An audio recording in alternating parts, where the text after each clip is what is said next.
दिनै 32थि बड'लेण्ड मुंख्लं सान 1987 इं मायथाइनि दिनैनि गोथार सानावनो आलादा रायजो बड'लेण्ड सोमावसारनायनि गेदेर सुबुं गमायाव बाहागो लाखांनायनि उनाव न' फारसे गिदिंबोफिननायनि उनाव क'क्राझार जिल्लानि बाथिपारा गामिनि मंगलसिं नार्जारिनि फिसाज्ला सुजित नार्जारिया गिबि मुंख्लं जादोंमोन। सुथुरनि आखायाव बिथाङा जिउ गोमानो जादोंमोन। बे समनिफ्रायनो दुलाराय बर' फरायसा आफादा 12 जुन एबा सुजित नार्जारिनि थैनाय सानखौ लानानै बड'लेण्ड मुंख्लं सान महरै फालिबोदों। बेबायदिनो दिनैबो दुलाराय आसामावनो दुलाराय बर' फरायसा आफादा बड'लेण्ड मुंख्लं सानखौ फालिनायजों लोगोसे क'क्राझार जिल्ला कमिटिया क'क्राझार सहरनि साखाथियाव थानाय बाथिपारा गामियाव जे मुंख्लं सुजित नार्जारिनि मुंख्लं अन्थाइ खाम्फायाव दिनैहाय मोनसे मेहेरगोनां हाबाफारिजों बड'लेण्ड मुंख्लं सानखौ फालिदों। बे समावहाय आङो दंफैयो जे आलादा रायजो बड'लेण्ड सोमावसारनायनि गेदेर सुबुं गमायाव बाहागो लानानै न' फारसे गिदिंबोफिननायनि उनाव सुथुरनि आखायावनो दिनैनि गोथार सानाव 9 थाखोनि फरायसा सुजित नार्जारिया जिउ गोमानो गोनां जादोंमोन। बेबायदिनो दिनैहाय दुलाराय बर' फरायसा आफादा मिरु आरो धेमाजि जिल्लाखौ जों जथायै धेमाजि जिल्लानि सिङाव थानाय एसबि बर' गोजौ फरायसालियाव खुंफुंनायजों लोगोसे क'क्राझार जिल्ला दुलाराय बर' फरायसा आफादा दिनै मुंख्लं सुजित नार्जारिनि अन्थाइ खाम्फायाव 32थि बड'लेण्ड मुंख्लं सानखौ मेहेरगोनां हाबाफारियै बानजायदों। बे समावहायनो हाबाफारि बायदि फुंबिलियाव आफादनि फिरफिला बिरहोनाय मुंख्लं सुजित नार्जारिनि अन्थाइ खाम्फायाव बिबारजों मान बावनाय आरो गुबुन गुबुन हाबाफारि बिथांमोनहा बाहागो लादों। बे हाबाफारियावनो दुलाराय बर' फरायसा आफादनि सासे नेहाथारि मानगोनां दिनेश ब्रह्म बे हाबाफारियाव बाहागो लादों। आरो दिनैनि गोथार सानाव मा रायजो राजाफोरनो मा मेसेज होयो थारैनो जों मिथिनानै लानो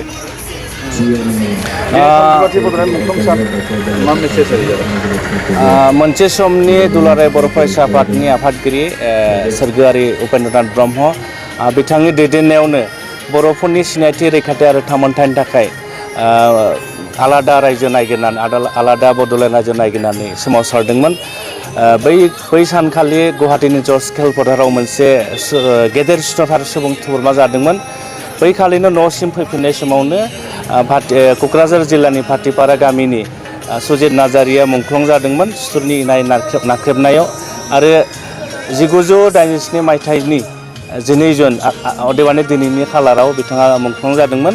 आरो बै साननिफ्रायनो दुलाराय बर' फरायसा आफादा बड'लेण्ड मुंख्लं सान होननानै जों फालिबोदों।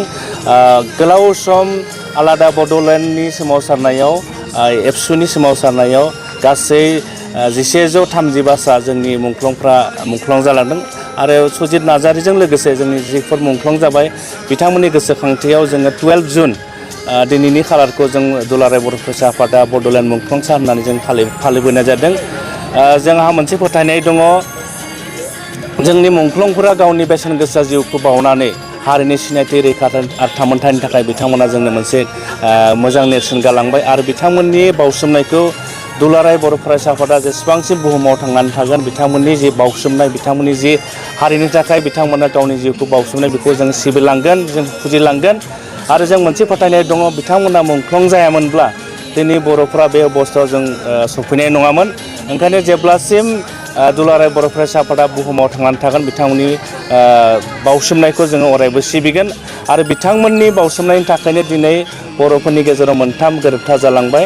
1993 मायथाइयाव BSC गोरोबथा, 2003 मायथाइयाव BTC गोरोबथा आरो 2020 मायथाइनि 27 जानुवारियाव बिटिआर गोरोबथा जालांबाय। आरो जोंहा दुलाराय बर' फरायसा फोथायनाय दङ बर' हारिनि जेंनाफोरखौ सुस्रांनो थाखाय जों आरो गोबाव सम जोङो हान्थिनांगोन। आरो बे समाव जोङो दिनैनि बे मुंख्लं साननि गेजेरजोंनो आं दुलाराय बर' फरायसा आफादि जानानै बर'नि गासिबो दल संगठन बर'नि गासिबो रायजो राजा नोंथांमोनखौ खौसेयै फैबाय थानाय समाव बर'नि जेंनाफोरखौ सुस्रांलांनायाव बयखौबो दुलाराय बर' फरायसा आफादजों मदद होनो थाखाय आं खावलायहरनाय जाबाय। क'क्राझार जिल्ला दुलाराय बर' फरायसा आफादाबो 35थि बे बड'लेण्ड मुंख्लं सान बेखौ जोङो दिनै सुजित नार्जारिनि जे आंगो गामि बाथिपारायाव बा गावनि मांखरसालियाव जोङो दिनै क'क्राझार जिल्ला दुलाराय बर' फरायसा आफादनिफ्राय बिबार बावनाय हाबाफारिजों लोगोसे क'क्राझार जिल्लानि गासै सानसुमैफोरखौ लानानै दिनै सालाखाथियाव जे मोनसे सावरायमेल लादों जोङो। आरो बिनि सावरायमेलनि मेन टपिक्सआनो जाबाय जे बड'लेण्ड सोमावसारनायाव गासै मुंख्लंफोरनि जे बिहोमा बेखौ लानानै जों आथिखाल जोंनि रायजो राजा आरो फरायसाफोरनि गेजेराव जे मोनसे सरसा लानो थाखाय जोङो बेखौ थिग खालामनाय जादों।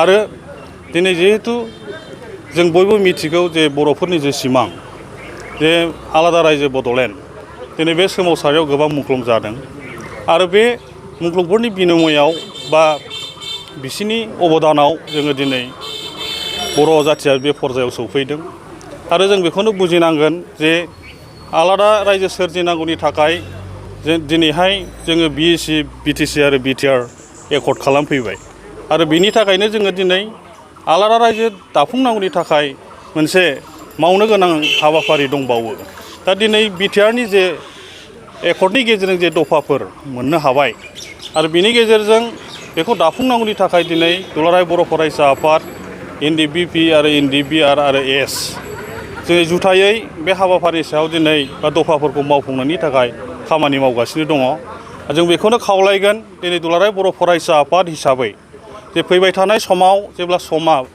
थोनगोन आरो बै समखालिनो दिनै दुलाराय बर' फरायसा आफादा बर' हारिनि सानसुमै आरो रायजो राजाफोरखौ लानानै बड'लेण्ड मोनफुंनांगौनि थाखाय जे आन्दलननि जे प्रक्रिया फैबाय थानाय समाव बेखौ रनसायनानै खामानि मावलांगोन आरो जेरैखि जाया बर' हारिनि जे सिमां जे गोथार सिमां जे आलादा रायजो बड'लेण्ड सोरजिनाय बे सिमांखौ मावफुंनांगौनि थाखाय दिनै दुलाराय बर' फरायसा आफादा हाबा मावगासिनो दङ। नोंथांमोनहा JNM NM नार्सिं फरायनो गोसो दं नामा? जुदि गोसो दंबोला थाबैनो क'क्राझार SAM कलेजाव मुं थिसनदो। बे फरायसालियाव 2निफ्राय 3 बोसोर नार्सिं फरायनायनि मोजां खाबु दं। जुदि गोसो दंब्ला थाबैनो 9854550697 एबा 9854300175 नाम्बाराव फोनांजाब खालामदो।